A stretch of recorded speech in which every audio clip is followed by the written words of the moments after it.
Bon, vous vous en doutez, on ne va pas parler de votre taille aujourd'hui, puisque de toute façon, elle n'a aucun impact sur vos choix et votre vie, sauf si vous considérez qu'elle a un impact. Et c'est comme tout, ce que vous considérez comme étant impactant, eh bien, il le devient.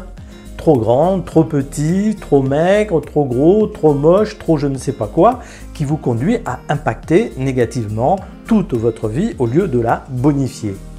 Alors que c'est possible, nécessaire, et que cela devrait être naturel, surtout si vous réglez de la bonne manière votre crise de milieu de vie. Non, aujourd'hui, nous allons parler de ce ressenti où vous avez l'impression que vous êtes tout fragile, tout petit face à la situation de votre vie.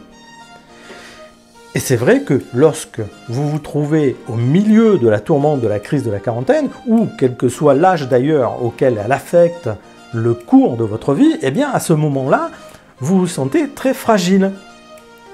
Vous perdez vos certitudes, ce qui, à mon sens, est plutôt bon signe, et vous perdez vos points de repère. C'est l'usure d'une vie qui joue son rôle. En plus de cela, il y a tout ce que vous n'avez pas réglé jusqu'à présent.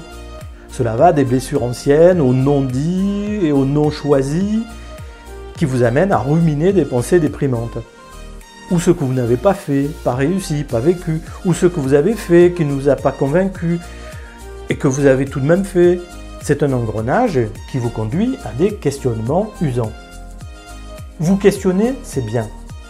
Mais il faut le faire avec des principes clairs, des outils et une méthode qui vous permettent d'avancer vers mieux. Sinon, ce sera l'enlisement. Parce que ce qui amplifie cette perte de contrôle de votre vie, ce sont aussi les déclencheurs. C'est-à-dire toutes ces situations qui vous agressent, soit parce qu'elles sont difficiles, soit parce que vous considérez qu'elles ajoutent un problème à vos autres problèmes.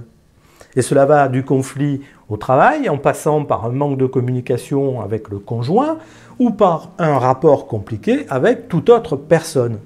Cela s'accompagne également d'une lassitude pour tout ce que vous faites ou vivez actuellement. Comprenez que vous êtes en situation de crise et que vous dramatisez, amplifiez et exagérez la pression de votre environnement sur vous. Vous vous sentez fragile, tout petit et la moindre situation tendue vous assomme et vous déprime. Agissez pour vous remettre dans un état d'esprit serein et positif. Agissez pour vous sentir mieux. Agissez pour régler vos casseroles anciennes qui font tant de bruit dans votre tête. Et avancez vers une nouvelle vie en adéquation avec vos envies. De cette façon, vous allez comprendre que tout a une solution, que la solution c'est vous et que le changement de vous est la meilleure démarche possible. Ainsi, au lieu de vous sentir tout petit, vous allez vous sentir juste fatigué, un peu usé et comprendre que ce n'est qu'une étape normale. C'est ainsi que vous prendrez de la hauteur. La prochaine étape est de vous investir dans votre changement pour réussir la nouvelle version de votre vie. C'était Didier, votre partenaire vers le meilleur de vous-même. Vivez bien votre vie à vous et je vous dis à bientôt.